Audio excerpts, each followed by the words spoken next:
Hello and welcome back to the channel, unless you're new here, in which case, welcome to the channel. If you hadn't noticed already, there are two bags here in front of me that both have Apple logos on them. Apple had their event recently where they unveiled a few new iPhones, a few new Apple Watches, a few new whatevers, and as you might have expected, I've spent entirely too much money. So this is going to parlay into at least 2 videos, probably 3, maybe more. Got some Apple Watches to take a look at, and some iPhones to take a look at, and I think in this video we're going to first start off with the iPhones. And you might be noticing I said Apple Watches and I said iPhones. Apple did announce 3 new iPhones, 2 of which were immediately available, and I do have one of each of them here with me today, and I'll probably end up with the iPhone XS Max, which is actually why I bought the 256 gig model of this. I couldn't justify going to the 512 gig model on this because $1,450. While $1,250 is an awful lot of money, $1,450 is an awful lot of money. And this is just the 64 gig iPhone XS. Again, it's about $1,000. So all told, between these two, that's about $2,250, which is a lot of an investment. So hopefully these videos do all right. Without any further ado, let's just go ahead and we'll open these both up. I did get the gold color in both, and they're iPhones, so there's not a whole lot to show in terms of the unboxing, but let's go ahead and do it.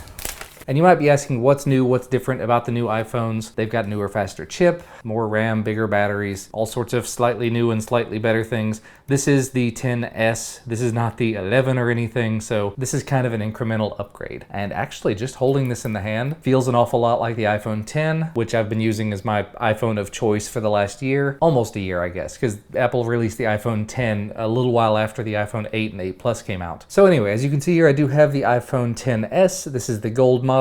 Sort of put it up here. Really not quite as gold as I was expecting on the back. This is, I heard somebody mention Band-Aid colored, and that's exactly what I would use to describe this. We'll go ahead and take this off just to see if it changes the color a little bit, but no. Depending on the way you're looking at it in the light, it's kind of yellow. And actually, with just the right lighting on it, you can kind of see that where it's called gold. But in most scenarios, it kind of looks pinkish. It kind of looks like a bandage. But you do have that nice gold stainless steel rim all the way around the outside. Of course, the speaker grill on the bottom and how the microphone is not symmetric with it. That's going to throw a lot of people off. Still using a lightning port on the bottom, still has the same kind of cameras, ever so slightly better cameras. I think I did glaze over it, but you do get the documentation as you would expect with your Apple stickers. You get your ultra slow charger because for some reason Apple doesn't want us to have the faster charger out of the box. I know it's a ridiculously expensive thing to buy after the fact, and that's why they do that. Sort of the same with the fact that they still include the Lightning earbuds, but there's no longer the Lightning to 3.5mm adapter on the back, just the Lightning earpods. Earpods? Yeah. And your traditional USB to Lightning cable. So again, unfortunately, no USB Type-C to Lightning and no more headphone adapter included. Not a big deal for me, but I know it will be a big deal for a lot of people. And why not? We'll go ahead and open up the 256 gig model iPhone XS Max just to see what the differences are, if there are any. You know, I hadn't really thought about it. I was actually about to say, where's the SIM ejector tool? But it's in there. I wasn't looking in the right place. So it does still come with a SIM ejector tool. Here's the XS Max. Go ahead and unravel it, and all the same accessories as you would expect, although everything was actually upside down in this one. That's interesting. Not that it makes a difference, but I thought I'd mention it anyway. And so there you have the iPhone XS Max right next to the iPhone XS, both of them in gold. These are also available in the space gray and silver colors that you've previously had. The gold is just new for this generation, so that's actually a large part of the reason why I went with gold.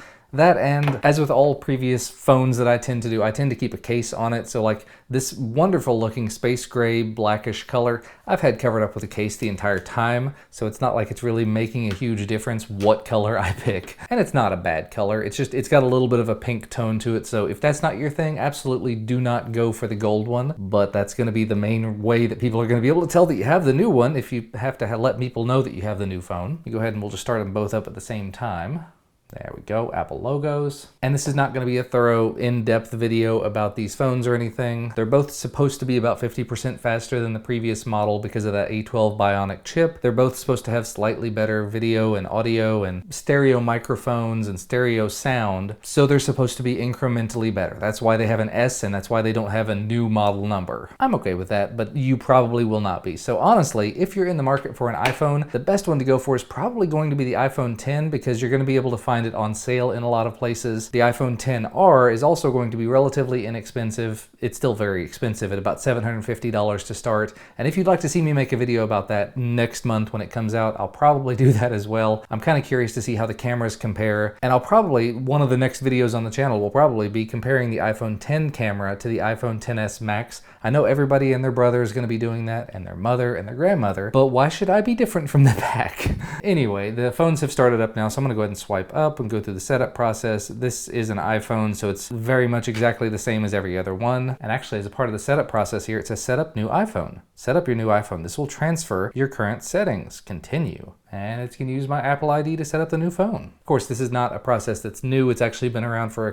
couple of generations now, but this will make it very painless for me to get started. I can just run this little process. It'll move everything over for me wirelessly. I can move my SIM over and be ready to go on the new phone in no time. And honestly, I don't think I have a whole lot more to say about it than that. If you're in the market for a new iPhone and you have between $1,000 and $1,500 to spend, you would probably be better served going with the iPhone X, the previous model, than this new one. But this new one is supposed to be ever so slightly better, so I'm okay with having gone with it. As I mentioned, I did also pick up 2 new Apple Watches, so I'm going to go ahead and start the video about that here in just a minute. Be on the lookout for that if you want to see a video about me talking about it, because I've got the Apple Watch Series 2, and so I'm upgrading from the Series 2 to the Series 4. Should be a pretty big spec bump there. I'm going to go ahead and set up Face ID and get this done, but if you'd like to see future videos about this, camera tests and things like that, let me know down in the comment section below. But thank you guys, as always, for watching. Hit the thumbs up if you like the video. Subscribe to the channel to get all the new videos when they become available. And I'll see you again next time.